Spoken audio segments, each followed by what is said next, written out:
Dear Patriots, before the news starts, please subscribe to our patriotic channel by clicking the subscribe button. Give us a thumbs up to this video. Don't forget to leave your opinion below in the comments section. Share the news on Facebook and Twitter so you friends see it. Thank you. Melania makes epic response to book claiming she cried tears of sadness when Trump won election. The book Fire and Fury, Inside the Trump White House, written by Michael Wolff, comes out on January 9. We've only seen a few excerpts, but we can already see that the book is filled with lies and slander. The book claims that Trump never actually wanted to win, which makes you wonder why he would have ran in the first place. Shortly after 8 p.m. on election night, when the unexpected trend, Trump might actually win, seemed confirmed, Don Jr. told a friend that his father, or DJT, as he calls him, looked as if he had seen a ghost. Melania was in tears, and not of joy, states the book. Melania's communication director Stephanie Grisham wrote back against this claim. This book is clearly going to be sold in the bargain fiction section. Mrs. Trump supported her husband's decision to run for president and in fact, encouraged him to do so. She was confident he would win and was very happy when he did, she wrote. Sarah Sanders also attacked the book. This book is filled with false and misleading accounts from individuals who have no access or influence with the White House.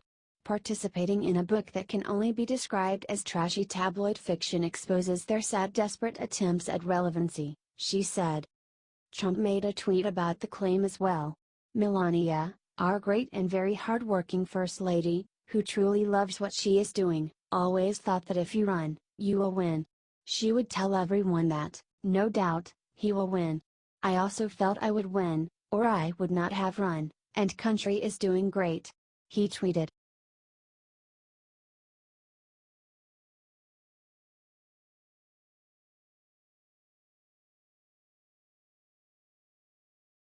Stephen Colbert publicly admits he desperately wants to be the most dishonest media. Obnoxious late-night talk show host Stephen Colbert admitted that he wanted to win an award for being dishonest. This is in response to a tweet made by President Trump. I will be announcing the most dishonest and corrupt media awards of the year on Monday at 5 o'clock. Subjects will cover dishonesty and bad reporting in various categories from the fake news media.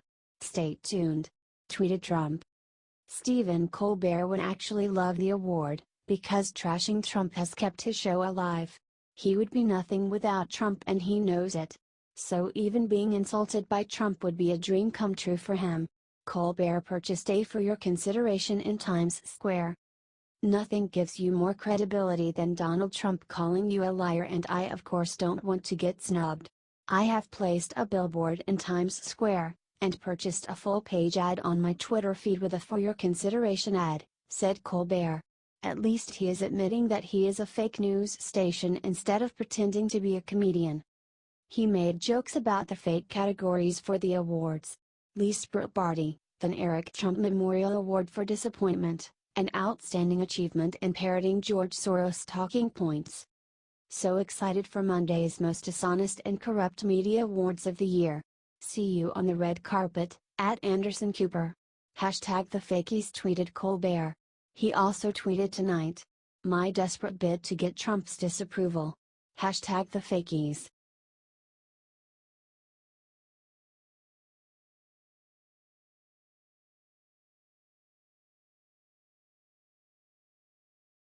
Robert Mueller gets hit with a huge lawsuit that could be the end of him.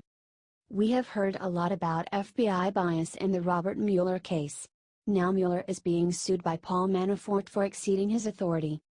Mr. Mueller's investigation of Mr. Manafort has extended far beyond links and/or coordination between the Russian government and individuals associated with the campaign of President Donald Trump. The investigation has focused on Mr. Manafort's offshore business dealings that date back to as early as 2005, about a decade before the Trump presidential campaign launched, and have been known to the United States government for many years, says the lawsuit. The Justice Department called the lawsuit frivolous. But the defendant is entitled to file whatever he wants, they said.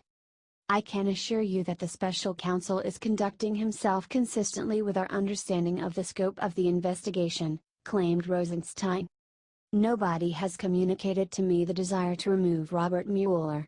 I think it would be very difficult to find anybody better qualified for this job. I believe that, based upon his reputation, his service, his patriotism, his experience with the department and the FBI, he was an ideal choice for this task," said Rosenstein. "Do you think that the lawsuit will go through? Do you think that Mueller should be fired?"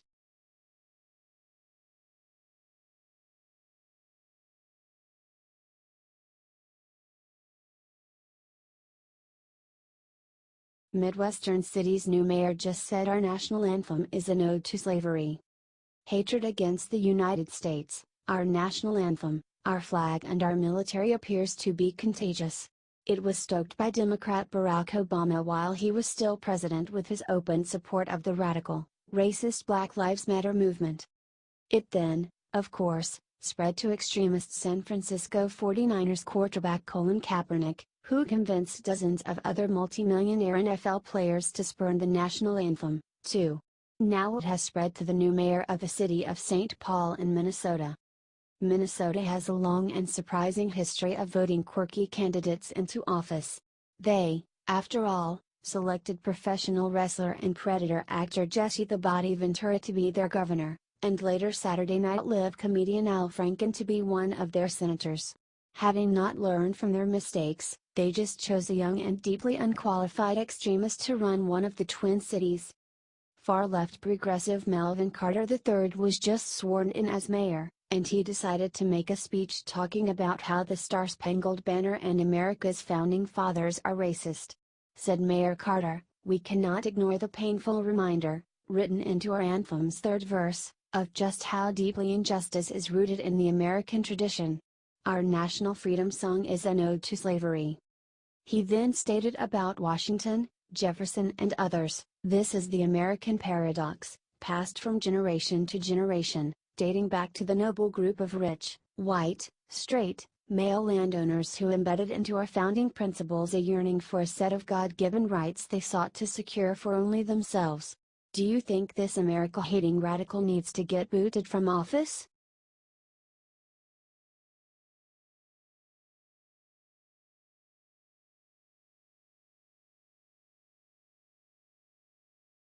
Sarah Sanders just completely silenced a Libby reporter who asked if Trump is mentally unfit. With the unfortunate help of former White House chief strategist Steve Bannon, reporter Michael Wolff put out a book titled Fire and Fury, Inside the Trump White House, filled with gossip and slander about President Donald Trump, his family members and his associates. Wolff presented the many damning quotes and observations in the book as fact, although he has been having a difficult time backing up his libelous assertions about President Trump with evidence. Nonetheless, the liberal media have been promoting the book as though it is the gospel truth. In particular, they have been trying to disseminate the idea found in the book that the president is somehow too mentally unstable to perform the duties of the presidency. Instead of having the good sense to treat Fire and Fury as the tabloid rubbish that it is, one liberal reporter decided to waste time during a White House press briefing and ask Press Secretary Sarah Sanders about it. The journalist asked Sarah, "What is the president's reaction of the suggestions in this book that he is mentally unfit?"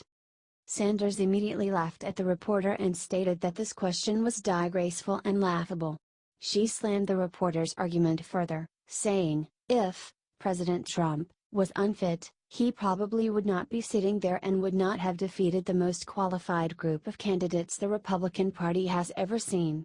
This is an incredibly strong and good leader. That is why we have had such a successful 2017 and why we are going to continue to do great things as we move forward in the administration." The reporter sat silently and did not follow up with any other questions. How much do you love strong Sarah Sanders?